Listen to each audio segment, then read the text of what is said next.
All right, I'll say my welcomes as attendees start joining in from the waiting room. Welcome, everyone, to this R Street conversation around free speech, the individual, and online content intermediation. I'm delighted to have three wonderful speakers with me who I hope will do most of the talking so that I can merely ask them questions and let their expertise and wisdom guide this discussion. And let me first start, though, by giving a little bit of a context on what this event is, because there are, quite frankly, a lot of events going on right now that talk about content management, content moderation, content regulation, and everything related to the intermediation of user content and communications online.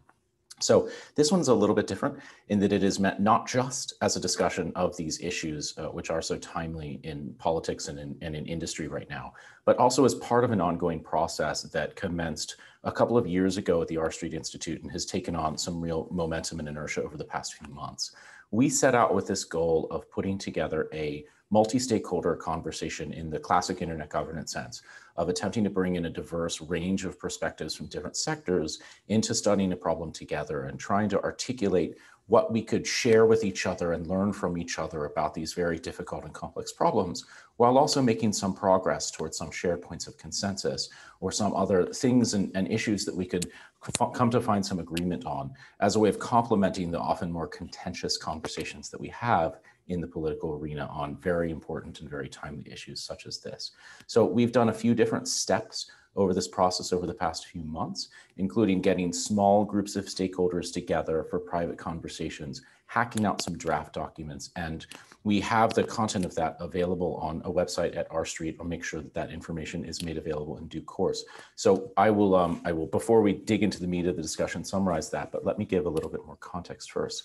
So having put together this sort of initial piece of content, what we're hoping to do now is have a couple of events like this, talk about this a little bit more and talk about this space a little bit more and solicit even more ideas on what you, the audience, and other interested stakeholders in this ecosystem of online content moderation think about the ways in which we're approaching this problem. So that's a super broad universe. Let me narrow the scope a little bit more. As I indicated briefly, this is going to be one of two planned events, and this event will attempt to focus a little bit more on the scope of the individual. When we think about individuals engaged in social media and communications online, how do we think about their interests, their harms, their expression rights, and their benefits as they engage with this ecosystem, in contrast to, for example, the institutional perspective, the governmental perspective, the economic perspective, or others, but really trying to think about the individual. And a second note on scope is for the content that we've been building through this project thus far. Now, there are a lot of different trade associations, working groups, other projects and institutions, some of which we'll talk about in the course of this conversation today, taking on different pieces of this. What we set out to do with this R Street project was identify some of the most contentious and complex propositions for things that could be done more of. That was very generic English, but I'm trying to spell this out as directly as I can. Lots of people want online intermediaries, companies like Facebook, Twitter, Google, Reddit, and others, to do lots of different things. And often those things are in contention with each other. Some want platforms to block more content, others want platforms to block less content. Let's dig in a little bit on some of those things that could be done and unpack their consequences, their good, bad consequences, their risks, and their merits in more depth. And that's what we're setting out to do with this. So let me walk through the things that we have identified thus far as a way of grounding this conversation. And then I'll move to my panelists here and let them weigh in from their perspective on these and the related issues at the intersection of the individual internet user and online content intermediation. One of the things that we first identified in this project was, surprisingly, a few points that we felt were of consensus within the many different stakeholders. And let me assure you, we had very divergent stakeholders participating in this conversation who agree on very little in this space. Nevertheless, we identified 4 points of consensus that I think are worth grounding this conversation in. First is that the standard here, the expectation of what we should expect from content moderation, must not be the perfect and total prevention of online harm. Perfection is impossible here, in much the same way it is with cybersecurity challenges. Instead, the focus must be on ongoing improvement, remediation, and continued benefit for users and for the ecosystem at large. Second, Content moderation, content management, content practices, none of these things we're talking about are going to address the deeper challenges of hatred and harm that we see coming from real human beings. At best, what we aim to do is reduce the use of internet-connected services as vectors and amplifiers of such harm. Third, automation, the practice of using automated computer tools, algorithms, as they're often casually referred to, as ways of ordering, filtering content, prioritizing, and preferencing content. Automation has a positive role to play in content moderation. There are certain things that are very much aided by automation, but it is not a panacea or complete solution. And I'll defer to my panelist, Emma, who I know will speak to that in more depth in due course. And finally, a fourth point of consensus on automation, it carries its own risks for internet users' rights, including their rights to privacy, free expression, and freedom from discrimination. And these risks are things that we seek to mitigate as we continue these policy conversations over time. With those points of consensus set up, we through this process are digging into a few different areas of possible change in practices, possible investment that could be good or could be bad, depending on the point of view, the context around them. The first regards the ability of platforms to engage in downranking of material and other alternatives to outright removal and blocking of content and user actions. The second, granular and more individualized notice to users of policy violations. Think about when your content has been flagged by an online provider, what level of information do you get to understand why and how you might be able to address that and fix it in that post or subsequent posts. The third is, as mentioned, the use of automation to detect and make classifications of policy content. Expect to hear the word automation a lot today, just to be prepared. The fourth, similar to the second proposition, greater clarity and specificity in the content policies made available by online providers, which can improve predictability, but at the cost of flexibility. The fifth, friction. Friction gets talked about more and more often in the context of content management. Ways in which your experience with posting content online or reading others' content can be slowed down intentionally by the provider as a way of encouraging you to be more thoughtful about how you engage. We've seen some really interesting experimentations, I think in particular by Twitter, in this dimension over the past recent months. And I think there's a lot of depth there and a lot of interesting directions to go in. Sixth is our experimentation with and greater transparency in how weightings are done by recommendation engines. This is a piece of code that operates behind virtually every service that intermediates user content that attempts to put in front of you the subset of information that you are looking for that is of most value and of most relevance and interest. And there's been quite a lot of really interesting experimentation in how these systems are built by YouTube and Facebook, I would say, over the past few months in particular, but certainly many others as well.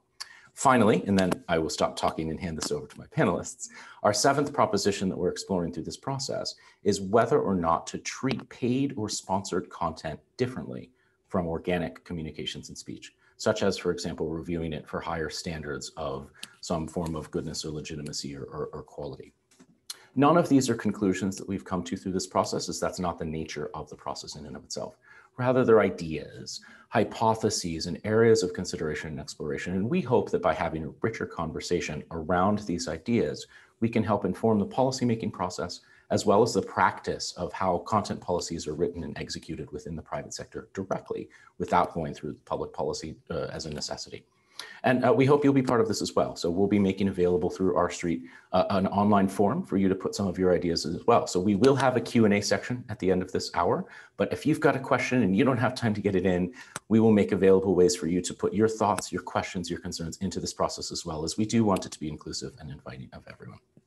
That said, I've been talking far too long, and I'm delighted to have Emma Llansó from the Center for Democracy and Technology, Olivier Sylvain from Fordham Law School, and Matt Shears from CCIA here with me. And if I could hand it off to each of you in turn, if you're willing to go first, Emma, to just speak briefly and introduce yourself as well.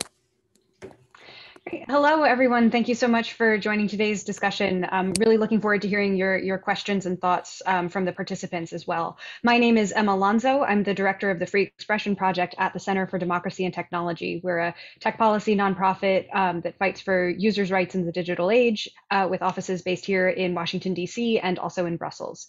And one kind of idea or kind of initial set of themes that I'd like to draw people's attention to. What I'm really thinking about when I think about how all of these content management and content regulation questions affect the individual is the real tension I see between a focus on the rights of individuals and the fact that so much of content moderation happens by systems operating at scale. The entire goal of content moderation for even a small size platform that only has thousands or in the low millions of users, they are thinking about how to manage people's speech at scale.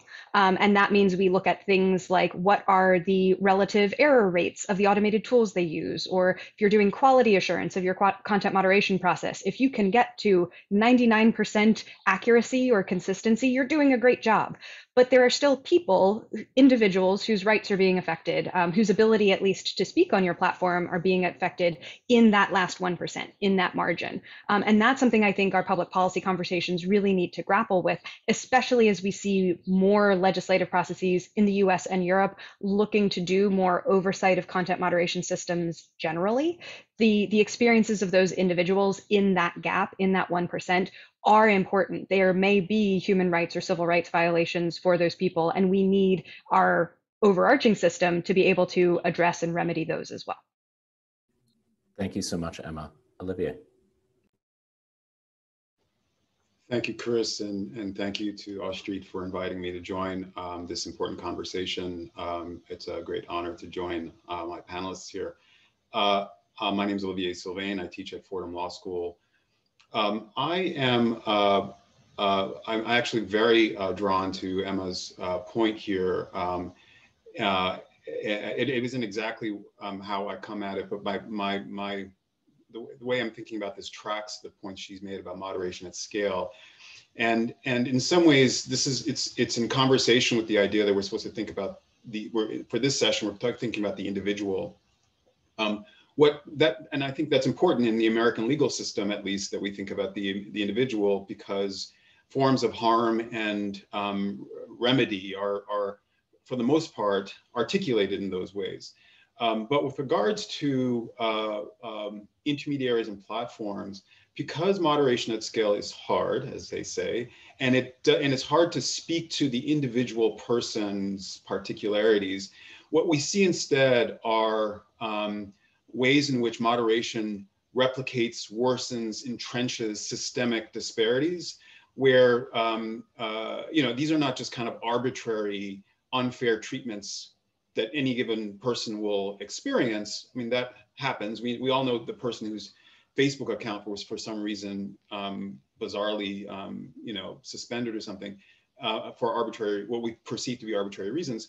But that there may be a pattern that tracks prevailing disparities. And this is me on the one hand accepting the individual frame, which is what I'm totally buy into it for the reasons I said at the outset. But what could be lost is an appreciation for how moderation at scale could be particularly dangerous for dissidents, minority points of view, but also language minorities, racial minorities, et cetera.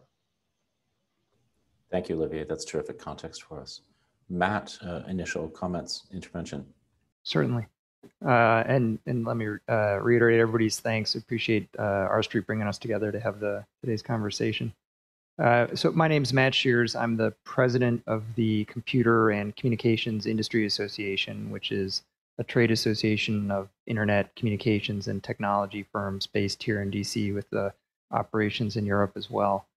I'm also the board chair of the Digital Trust and Safety Partnership, which is an independent, nonpartisan, industry-led group of industry experts focused on developing voluntary consensus practices for improving trust and safety operations online. That organization launched in this February with a statement of practices that are designed to be content and platform agnostic about what the participants regard as critical processes and activities for performing trust and safety operations. And so, I'm looking at these issues from that perspective, from the perspective of an industry representative, and trying to give voice to the operational issues that these companies are dealing with in the day-to-day activity in service of the broader goal of keeping users online and the public at large, in a safer and providing them a more trustworthy internet experience. Thank you, Matt, and really appreciate you joining us today and providing that perspective. And I appreciate the range of the three of you, from the sort of day-to-day, how do these practices get implemented and improved and translated, to the sort of more medium term, which is a weird way of characterizing it, lens of regulation and advocacy for systemic change, to the sometimes even longer term academic perspective on how do we put these things in context of so many other challenges that we're facing as a society at this particular moment in time. I'll start with a question, and then any of you who wishes to go first. We're a small enough group, I think we can just unmute and take turns in a civil fashion. So stepping away from all of this heavy context that I gave and that we've all given at the beginning about the process and the things that we're exploring to mitigate it, what do you see as the status quo? What's the state of play of how harm mitigation is being done today? And maybe an even more fine point on it, from the individual perspective, what challenges do you see today that are facing individuals and individual freedoms as they are expressed through online intermediaries, since it's such a large part of our online communications today, including, frankly, Zoom, the service that we're using today?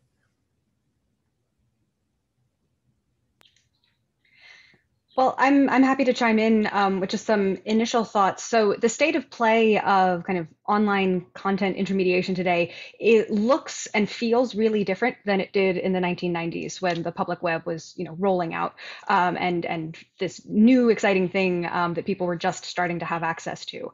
And the theory of how the internet supports free expression of individuals from the 90s was very much the sense of, let 1,000 flowers bloom. We have a network that is open, that has no gatekeepers. Anybody can run a website, a forum, a mailing list, whatever they'd like. It's as easy as connecting your server, setting up your system, and then inviting other people onto it or kicking them off as you see fit. And the idea and the way that this all kind of supported free expression was that if you have 1,000 different forums where you could go talk about your favorite TV show or your favorite sports team, and the policies of one of them don't allow you to say what you want to say, well, that's fine for that forum, and you can go find a competing forum. You can go find somewhere else to share your ideas, your opinions, your fan fiction, whatever it might be. The web of today still actually has a lot of diversity to it. There are actually lots of weird little forums where people can share their views on sports and fan fiction and all the rest. But a lot of our public policy conversation is very much focused on gigantic platforms that have billions of users and whose decisions have enormous and very palpable impacts on kind of the discussions we have in society and, all the issues of disinformation and everything else. And so I think that is really a tension in how do we mitigate harm? Because there is this focus on some of these major platforms, a lot of the conversation is about specifically, what are Facebook, YouTube, and Twitter doing to mitigate harm? And one thing I'm seeing, and I'm curious for other folks' thoughts on the panel, there is more and more a pressure for sort of all services to do the same kinds of things, for the same kind of a push to sameness of, responding to terrorist content. Not just everyone should have a way to respond to terrorist content, but they should all follow roughly the same playbook or draw from the same, shared database of content to block. Pressures on, some of which might be very good about like every platform should have a plan in place for dealing with harassment between users. I agree. I think that's a really good idea. And it's a big problem when services don't have that. But when you start having kind of these different dynamics and pressures towards sameness in how every different kind of service, large and small, does harm mitigation, then we start running into issues, of what if those tools and tactics don't actually work well on different types of services, but also what if there is this oversight or this, as Olivier was saying, what if some of those processes, especially automated processes, are actually entrenching some biases or privileges in our society today, and systematically across many different services, excluding certain speakers or certain points of view. So I want to just jump in. So I'll just pick up from where Emma just left off. And I think it's an interesting point. And frankly, I think it's the first time it's maybe not the first time you all have heard it, but I think it's the first time I've heard someone articulate this concern about sameness, right? That the dynamism we might have, people might have experienced in the 1990s has changed, at least with regards to the big players, and they're all abiding by some common notions of what harm mitigation means. Now, I think we know that they do compete on this level as well. Twitter is, I think, recognizes that it's not Facebook and often makes decisions, after Facebook has made its decision. But I agree that there are some notions and standards that are emerging. And I don't know, I take it from the way you put it, that I think you have some concerns about that for the reasons you've given, right? Some don't work for some platforms. On the other hand, it's the Santa Clara principles or whatever these standards that are operationalized by the companies suggests a kind of maturation, at least with regards to the big companies and recognition of what prevailing norms ought to be. Now, are they getting them right? I'm not sure. Are they particularized enough to any given circumstance? I'm not sure. But this idea of sameness it's struck me as very interesting and maybe not as problematic. And from my vantage point, if it does mean there's we're seeing more professionalization with regards to harm mitigation. I want to say one other thing with regards to the state of play. So I completely agree. We're 25 years later. We're in a different place. 26 years later. But I would say even over the past 3 years, that the biggest platforms are singing a different tune, right? It was in 2018, right, that Mark Zuckerberg gave his Georgetown speech about how Facebook was going to be the space for free expression, and all speakers could come. That is no longer, as far as if I read the tea leaves, that's no longer their position. And it certainly wasn't in the weeks before the election, when they did mean to tamp down certain kinds of media outlets because of falsity. I totally agree. State of play is dramatically different from what it was a generation ago, or in 5 life cycles ago on the internet. But it has changed even the past 2 years, and I think for the better. Thank you for that. And Matt, I definitely want your take on this, but I want to set it up and frame it a little bit. I really liked Emma's language about, I'm paraphrasing, of course, but this idea of a realization of individual agency and identity through the ability to take advantage of a diversity of experiences online. And I think we all sort of share this goal of having a meaningful diversity of online experiences. And then segueing that into the sort of balance is not quite the right word, tension, not quite the right word, but there are times and ways in which we want a standard sort of professionalism within this diversity of experiences without it becoming a homogenous environment. I can't think of anyone better positioned to speak to that than Matt, as the head of a trade association, which has very different kinds of members in it, approaching this and the board chair of another one at the same time. So Matt, please. Yeah, thanks. I think those observations really set up some critical points that I think bear on this conversation. And I agree very much with what Emma and Olivier said about both professionalization and I don't want to say standardization, but finding common best practice without homogenization. And so let me speak to both of those. I think there's this unquestionably increased awareness in industry that a service that provides products or functionality that allow users to reach a broad audience invariably need to have some kind of trust and safety program, and that includes but is not limited to content moderation. And those have to grapple with harms, however you define harms, that arise from the human experience. And those harms can be both being exposed to behavior and content, and also from not being able to engage in behavior and content, right?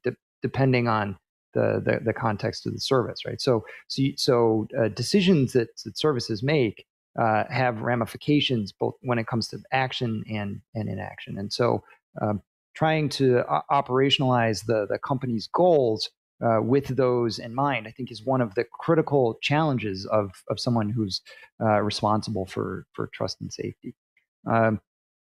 We come at it from an industry perspective, and I think as I've been engaged with the DTSP in the last year, it's really rammed home for me just how different services are. And so every service is different.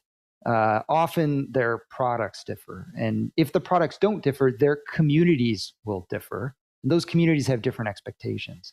And at the same time, the commitments that the service has made to those communities differ. And so you can imagine that there are some services that may adopt a anything legal goes, rule. And if that's the case, it is going to be a very different community than a community that says, look, we want to ensure that there is certain lawful conduct and behavior that may well happen, but it's not going to happen in our community. And we want an internet that provides for both of those experiences, and marketplace forces will at some level dictate how content moderation happens. But with the understanding that there are certain baselines of best practice that everyone needs to acknowledge, and trying to tease out what those are at a general but applicable scale is a real challenge. So the practices that we issued earlier this year are the first part of a long process in doing that. And I think we'll see over time that industry will come to consensus on various things, and then realize that there will be differentiation on implementation, for example. And that's really critical. Unfortunately, a lot of the policy making that's happening it will drive this process towards homogenization, because this type of content has to come down within this time frame, or is not permitted.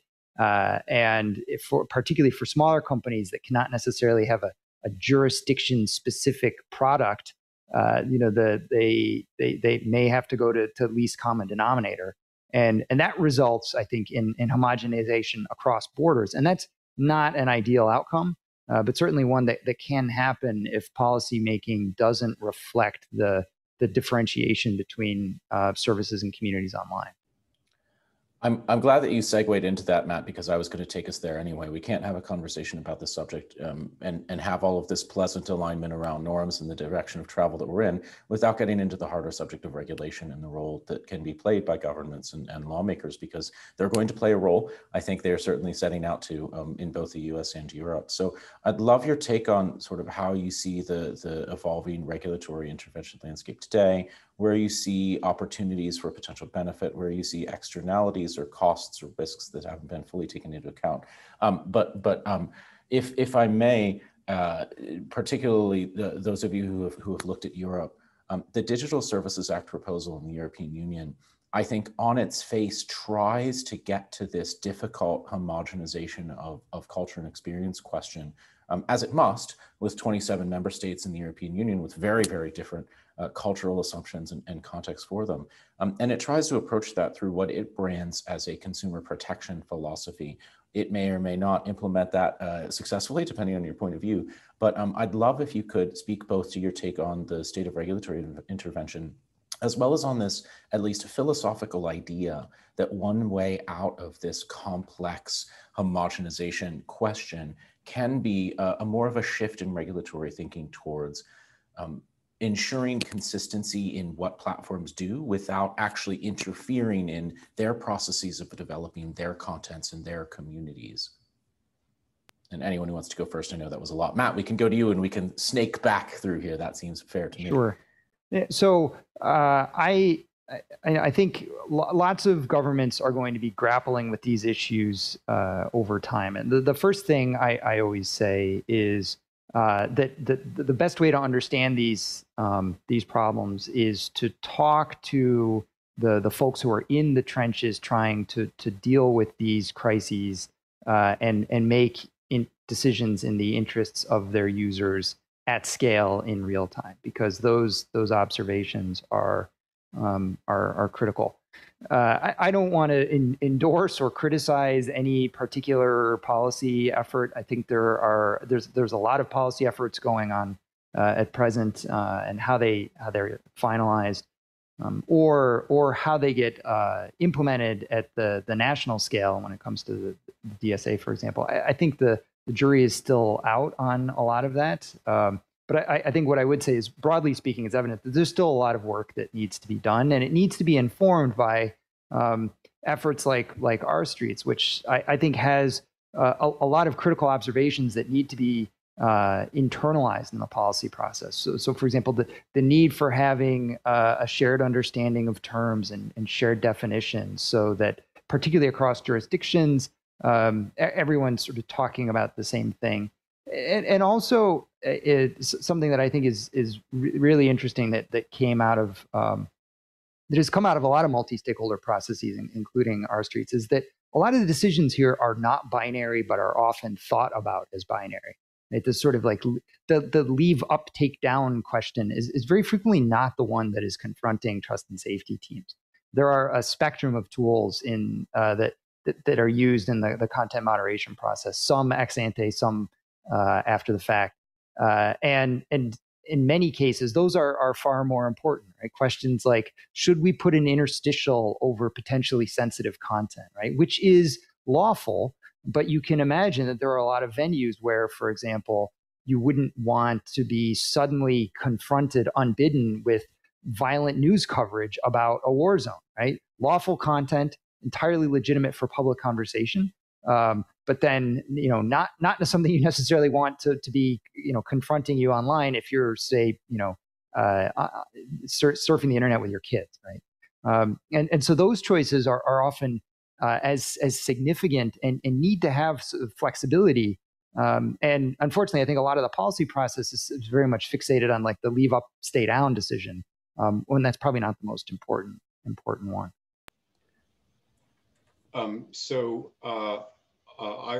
in many ways, I'm very appreciative of the points Matt made, and I think in some ways amplifies, to use a term that we also like to use, but we haven't used it today. A point you started, Chris, with you enumerated a bunch of interventions available to intermediaries. That is not just the keep up, take down question, right? And I've been learning about all of these as not being a technologist, right? I mean, I've been very drawn to a lot of them, and friction is this thing that is a fascinating sort of feature of it. So, and I think Matt, that's what you're talking about, right? Letting these companies grow and develop techniques in ways that emergent regulations don't really speak to. But I do want to. I mean, I'm not an expert in the DSA. But the provisions I do know something about are the ones addressed to intermediaries and intermediary liability. And I mean, I do think there are lessons here that is not just about take down and keep up or block. I don't know if this is the direction you meant with the question, Chris, but I mean, I do want to offer that, things that I think many of us believe there's a consensus around is questions about transparency for users. Also, a mechanism for appeal, a reason for, or an explanation for decisions. And these are, I mean, these are the kind of, this is the homogeneity that Emma was maybe talking about. I mean, it's an aspect of it, in that these are features of the ways in which intermediaries maybe after the fact, adjudicate what to do about content, not about the hard content moderations they do in the first instance, but when something goes wrong, what are the steps these companies can take to redress individual harms? Europe is a great way for us in the United States to think about this, because for the reasons you've given, Chris, it's got all kinds of constituencies with different cultural priorities. And here, it tends to be bifurcated between Republicans, left, or Democrats, or Section 230 supporters and opponents of Section 230. I mean, there's some kind of line. But I do think there are emergent norms that sound like the ones in the DSA's provisions addressed to intermediaries, like the ones I talked about: notice, transparency, explanation. Thank you, Olivier. If I could open up just a slight more opportunity of material to talk about in the regulation conversation, we are starting to see some efforts, including in the United States, looking directly at the use of automated decision-making in systems, very divergent from what I also believe is a sort of a growing consensus around the value of transparency. There's completely different interest in regulatory intervention into automated systems that I know is very complicated. So Emma, any general commentary from you on this point of regulatory intervention? But I think in particular, I know you've done a lot of work on the automation and the complexities thereof. And so please. Sure. Yeah, there's like 6 or 7 different points I'd love to make, but I'll try to prioritize. Just one on maybe to clarify my earlier comments on homogeneity and sameness. I was really talking about substantive sameness and actual kind of to the level of what kinds of speech services will or won't allow. That is a place where I see convergence of a sort and a lot of concern about what that means for there being breathing room for the whole range of lawful, constitutionally protected speech that one might find online. At CDT, I helped to draft the Santa Clara Principles. I am a big fan of their call for kind of more transparency, notice, and appeals, kind of due process protections for users in how companies do content moderation.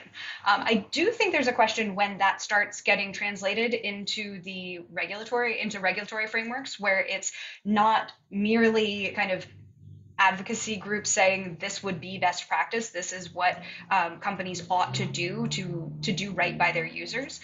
We're starting to see this, I think, in some laws that are approaching this idea of, can you regulate companies in exactly what those procedures are and how consistently they apply them? I think that was a point, Chris, you had teed up. I see a potential really confusing and concerning blurring of the line between, do you relatively regularly follow the same procedures of providing notice and explanation to users about why you took down their content, asterisk, except when it's spam or phishing or malware or any number of reasons why it might be in public policy's best interest to not explain to the user exactly what you think about their content and why you're taking it down. That's one set of consistency that we could try to look to. But when we're starting to see, including in a law in Florida, which CCIA is challenging on First Amendment grounds, along with net choice, a call in legislation for consistent application of those substantive standards. So this sense that, online services that have content policies are looking at 2 relatively equivalent posts by people and deciding one way for one post and one way for another post. That is a way of taking this sense of consistency and fairness, but warping it into basically second guessing those content moderation decisions themselves and the actual substance of them. So that's something I think we need to really be on the lookout for in policymaking conversations when we're talking about wanting fair systems and systems that kind of treat people equally. Are we speaking procedurally or substantively, and what might that actually really mean for the effect of these laws on intermediaries at the end of the day being willing to host user speech lest they face potential lawsuits over it?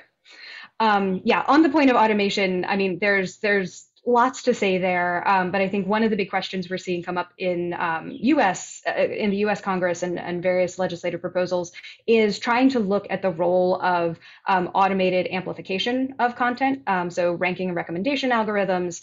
There are a couple of different proposals out there that would look in different ways at either asking for more transparency about how these systems work, and then some who would go as far as to say, if a service has amplified certain content in a way that might be illegal, they no longer have intermediary liability protection for that content. So I think even in that space of the role of ranking and recommendation algorithms, we're seeing a lot of different kinds of ideas from the sort of just give us transparency, explain more how these systems are going, all the way over to basically trying to encourage services not to do ranking and recommendation, not to do amplification, because doing so would put them at legal risk. Olivier, did you want to add some additional thoughts to that, please? I do, and I realize now I'm screwing up with our order. There was a way that this worked where, you know, Emma went first, I went, and then Matt, and then we went backwards, and that seems to work. So now I'm screwing it up. I hope you don't mind, Matt. No, absolutely. So I want to return to Emma's second point on, and by the way, I take your clarification about your point about homogeneity. I want to focus on the interesting, I think, generative question about when process rules start looking like substance rules, right? Which is what I hear you saying. So and the Florida statute, you know, don't get me started. Like it's a disaster waiting. It's dead on arrival. I think we can all agree for a variety of reasons. This one provision raises concerns for me as well, but I think it isn't come out of nowhere in the way. I mean, they all come from somewhere, and they come from a kind of fiction about in my opinion, anti-conservative bias. But that's what they're concerned about. But listen, that's a concern that I don't want to take up here. But the underlying concern is about fairness, right, and even-handedness. And that's not an unreasonable concern. It might have been articulated, it's probably poorly articulated in this way. And the reason I say that is because the reasons most of us, and I suspect all of us here, agree with transparency, but not just transparency, the requirement, for example, in the DSA for explanation, or there's, you know, the same thing in the PACT Act in US in the Senate. There's a reason why the reformers have made that recommendation, have set that out. It's because explanation enables people to know whether the decision is arbitrary, right? And this is a long-standing kind of deeply liberal, neoliberal concern. If, you know, Chris, you want to focus on the individual here, so that individuals know whether or not they're being treated fairly and can make a decision in the market to go somewhere else, right? I mean, that's part of, you don't need the immunity shield or the incentive to have an immunity to have the requirement for an explanation. It just helps consumers know whether this is the place for them. So I am troubled by the Florida statute for a variety of reasons, but this concern about even-handedness is not extraordinary or worrisome to the extent it will homogenize that impulse across platforms. And to the extent the platform chooses to continue to be not even-handed with regards to any given decision, consumers can make a decision about what to do next. I think that's an important context, and as well, just for reminding us all that the reason we have these conversations are that there are individuals who are not satisfied with the options available to them for a resolution or redress of their harms. And then, in fact, we can all agree that we want to try to make things better one way or another, and just that all of these moves have consequences and we have to balance all that out. And Emma, I'm sorry I cut you off. I'll get another brief reply from you, and then I want to make time for some audience questions as well. And sorry, Matt, I'll make sure you have plenty of time to jump in as well. No, just to kind of respond to and build on what Olivier is saying, this is where the concept, right? I think everyone would endorse a concept of even-handedness or fairness. That's you know, central to, you know, that's an American ideal, right?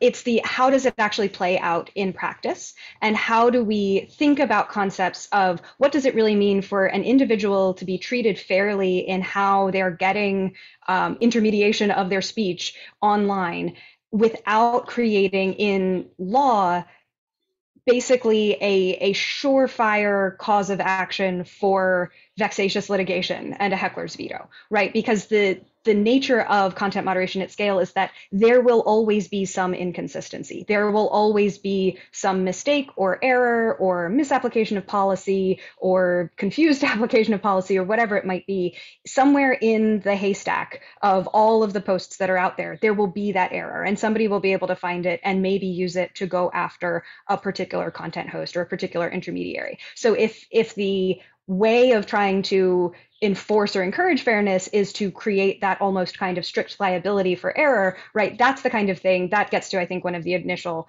precepts that Chris laid out for us, right? That can't be our standard. It can't be 100% avoidance of harm or 100% kind of accuracy, however we define that, of enforcing content moderation policies. So that's, I think this is, to your point, Olivier, this is where the conversation needs to get. What's actually responsive to the needs of individuals in being treated fairly? What are the kinds of remedies that would actually be satisfying to them that don't turn into the, potential club to beat any content host who dares host content from sex workers? We can now go after them with a really broadly written cause of action in the federal code. Thanks, Emma. I'm glad you brought it back to that sort of point of consensus from R Street's multi-stakeholder process thus far, that just to remind everyone that perfection is not actually the right target because it is unrealistic here in much the same way as it is with cybersecurity. I want to make sure that we hand it off to attendees, but one more sort of normative point that I will make. I am glad that we have, I think, by and large, overgrown the simplistic assumption that technology can always be perfectly neutral. While it may aspire to be, and while its designers are not intentionally introducing bias or other color into it in their design, I think that it's important for us to recognize that the use of technology, whether intended or not, has non-neutral consequences and effects, and we need to be mature and sort of balance that out. Matt, if you want to add some more color before we hand off to the audience, please. If that was provoking, I'm sorry, but I feel like we're getting there pretty well as a body, so I wanted to toss that out. Yeah, so let me just take a second to weigh in on neutrality, because that is something we hear a lot, and the reality is you often hear folks talk about neutrality, but they do not want neutrality, right? You do not want every search result to be first, and like not only is that not possible, but it's not useful, right? When you do a search, you are in essence asking that service's algorithm for an opinion, and opinions are inherently not neutral. Some of the state statutes that have responded to perceived, I believe it's a misperception, perceptions about conservative bias talk about companies shouldn't have algorithms that present content to users in a way that reflects that service's belief about relevance, right? Because that's not neutral. And then they say you should automatically give all users the option to see things in chronological order. Well, chron order is also not neutral, right? That represents a bias towards the recent, and whatever was said last is preferenced, right? So the act of trying to substitute something that is perceived to be non-neutral for something else that is argued to be non-neutral is not actually moving the ball in any useful direction. So I think that's, people really need to sort of take a step back and think, well, what does neutral mean? And I think in most cases, folks don't want it. And then let me just add one more. When you sort of carry that forward into even-handedness. So suppose we say, well, no, we really want things to be even-handed. And I've often seen this, in the conversations about the Florida statute. And so sometimes it means even-handedness in action.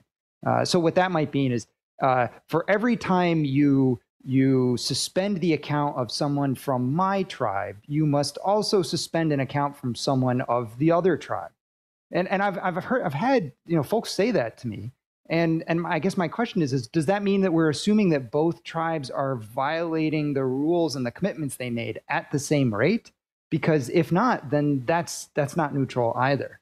Or maybe you have to be even-handed in the administration of rules. And this is one of these classic content moderation case studies that I think really crystallizes the problem. Right? So you have a service that encounters content that is a citizen journalist posting violent video, which is militants in a foreign conflict attacking civilians, right? And this is in all likelihood, a war crime.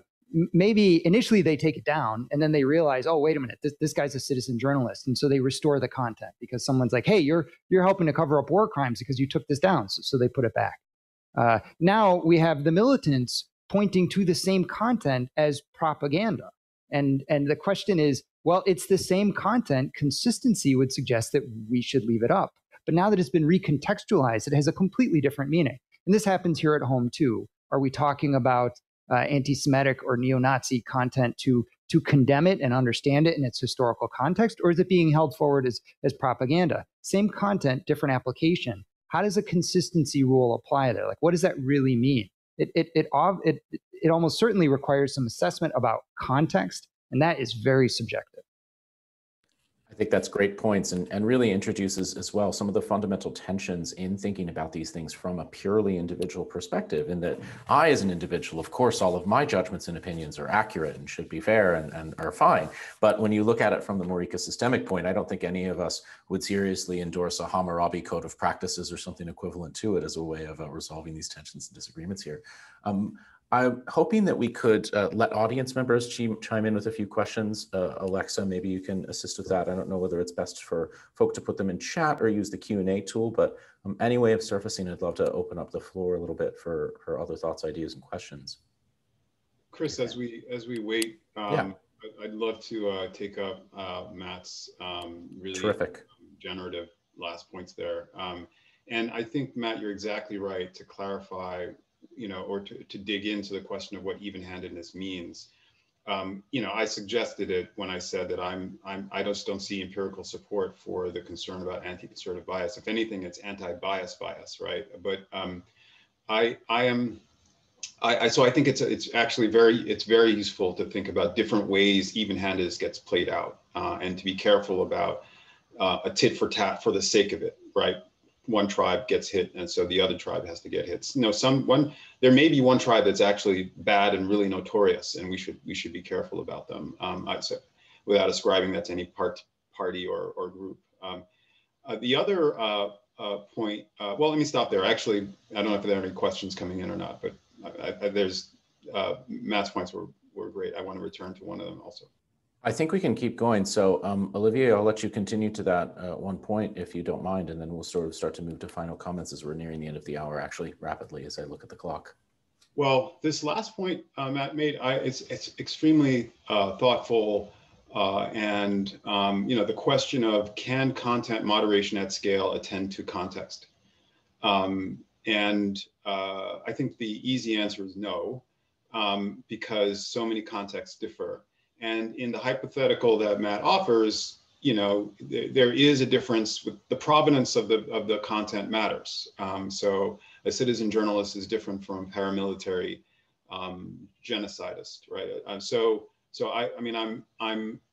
see the point. In some ways, so I mean this in the interest of engagement and conversation. I wonder whether it elides questions about what we think is appropriate. When I say appropriate, objectionable, if you will, for certain kind of audiences, no matter whom it comes from. And but I'm actually, believe it or not, content with a market sorting that out, and not troubled with a prominent intermediary like YouTube making a decision that any content involving this kind of violence, whether it's from a journalist or someone else, is not something we want on our website. Now, is that too anodyne? Is that not sufficiently reflective of the world? Does it stunt discussion? Maybe, right? But that's a decision that I don't think is unreasonable. And in any case, in a market for moderation, is the sort of thing would allow people to find the content elsewhere. There's one more point I wanted to make, which is something about what Emma had said, and I apologize, and I'll stop talking. And it's something I had said before, but the reasons for transparency and explanation do not require the liability shield conversation, right? So the way that it's come up in a lot of policy discussions is that the liability shield, the intermediary shield, is contingent on behaving in a certain way, or managing your processes and content in a certain way. But I actually ascribe to, as some of you may know, I ascribe to that view, but you don't actually have to have that for us to have a fruitful conversation, which is where I believe, Chris, you're most interested in kind of talking about this. Forget the liability shield. There's actually something fruitful about generating explanations, being transparent, and that fosters a kind of a relationship with consumers, users, that is forward-looking and healthier, I think. Yeah, and you're certainly speaking the R Street playbook here with this notion of a market for moderation. And and for my part as well, I tend to see a lot of the tension and the challenge here resulting from perceived and actual limitations on user agency and expression of agency within this market. And so it's important to think about and contextualize and analyze potential interventions and solutions from ways of how can we make markets work? How can we make users able to express themselves and find the right services and tools that meet their needs in this complex space? It feels like a very long-term sustainable approach to me. Emma, please.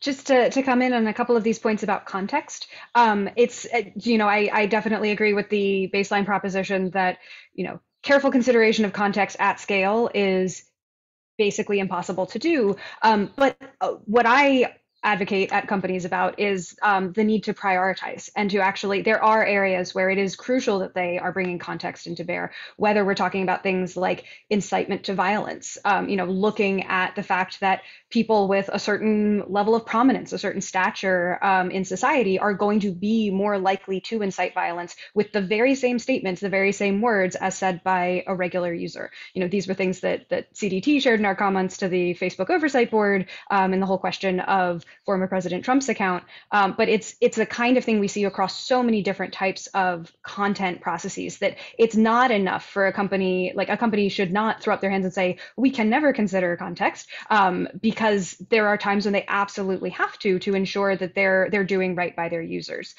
So for me, it's more about, can companies have processes in place to help them identify those circumstances where context is so important and they need to escalate things up from their kind of baseline operations, their frontline moderators, their automated systems, and bring people with more subject matter expertise or local knowledge or local experience in to understand and ensure that that context is actually being applied. And then that needs to feed back into their overall policies and systems so that if they realize we've completely gotten hate speech in this country wrong, we didn't understand what the dynamics there were that were likely to lead to real abuses between and among users on our platform, they should learn from that and improve their kind of overall systemic policies and processes to try to incorporate more of that local context back in. And then one final thought, just to add another layer of complication, and another place where I think it's really important for companies to think about context and to think about serving their users is they create these systems for doing content moderation at scale, which is a difficult enough business, proposition in their competition in the marketplace of moderation. Governments are also out there figuring out how to use these systems. We're seeing more and more governments around the world figuring out how to leverage the content moderation systems of major and smaller platforms to get the kind of censorship that those governments could not get through law, and to get content takedown worldwide, by convincing a company that this content violates your policies. That is there's a third player in this dynamic between companies and people, and it's not just the kind of role of government as regulator, but it's sometimes the role of governments as adversary. And that's something that companies also need to be thinking through as they build their systems and try to make them robust to that kind of abuse, as well as all of the sort of issues with user-generated content that they're trying to organize their systems to deal with. And just to add to that point about governments using these systems and these structures as ways of efficating or effectuating broader speech goals, the problem here is Western liberal democracies, because it's not what you might suspect, because other governments have more direct ways of achieving their speech and control goals. It's in fact countries who you might not expect who are at risk of using these for a political lens in ways that prove to be harmful. Thank you all. We are at the hour. I want to give each of my panelists a brief opportunity to share any final overarching thoughts of wisdom that they have before we wrap. Should you choose to, we do have one question in the chat asking about how the public interest in speech intersects with business models, a topic that's very much in popular conversation today with high rhetoric like the surveillance economy lofting around. I will also put in a plug that we are planning to have a second conversation like this, one with a more intentionally institutional and organizational lens rather than an individual one, where it will be very appropriate for us to dig into that question in much more depth. However, should any of my panelists choose to touch on it as well, you are invited to do so. Matt, I'll hand it off to you first, and then Olivier or Emma, we can work that out in due course. Well, so our questioner has been patient. So let me try and take a quick stab at answering the question, which was, as I take it, how does the public interest in speech intersect with advertising-supported business models, which many of the services that we're talking about are.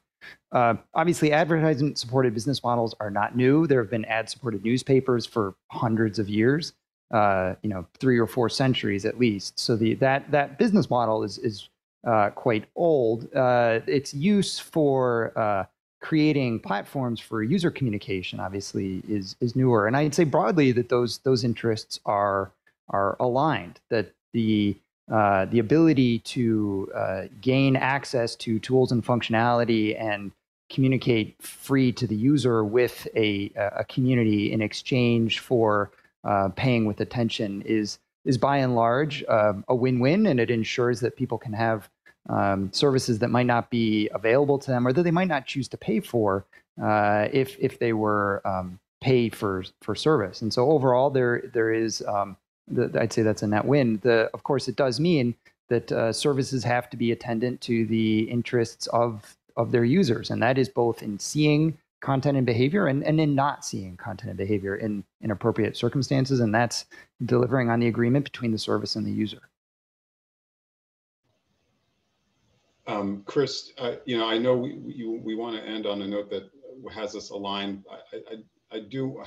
You may not be surprised to hear me say that I don't completely agree with Matt. And I think with that prompt, there's no way that we can reach full alignment. So I think that's totally fine. Olivier, please continue. I mean, I study communications law and I teach it, and Matt is exactly right that advertising in media is not new, right? It's been and it's actually the engine for professionalization of the newspaper industry emerges largely because of the pecuniary interest in reaching more people. So objectivity emerges as an important professional norm because of that. So I'm not saying as a categorical matter that the business model is not always consistent with the public. It is always inconsistent with the public interest. But I think it's demonstrably not completely right, to the extent that certain content in the past couple of years has been amplified by virtue, but pursuant to the interest in optimizing user engagement. Now, I'm not the first person I've said that, and you don't have to be Zuboff to know that this is the case. So I'll stop there. I mean, I feel like we can agree. Actually, I don't think those are controversial points. And maybe the question is, what does the public interest, right, mean in the questioner's question? And I know we're way over time, so I'll just quickly say that I think that we need to look at all of the systems that companies need to look at all of the systems that they're setting up, including their behavioral advertising systems, not only for what it is that they are trying to do with them, what they are trying to achieve with them, but the ways that others are leveraging them. That's the benefit of so many of these online services, is that they're extremely easy to use by all sorts of actors with good and ill intent. And I think what we're seeing, to Olivier's point, especially with the targeted advertising model, is a lot of folks figuring out how to use that to really, really pernicious ends, whether it's, voter suppression, spreading disinformation, undermining people's confidence in COVID vaccines, or, pick your poison. People are out there figuring out how to use the ability to buy micro-targeted placement of content to sway public opinion in different ways. That is, we need to try to assess the problems there and figure out what are the interventions that stop making that possible, because it is a kind of abuse of those systems that really does seem to be having enormous social impact.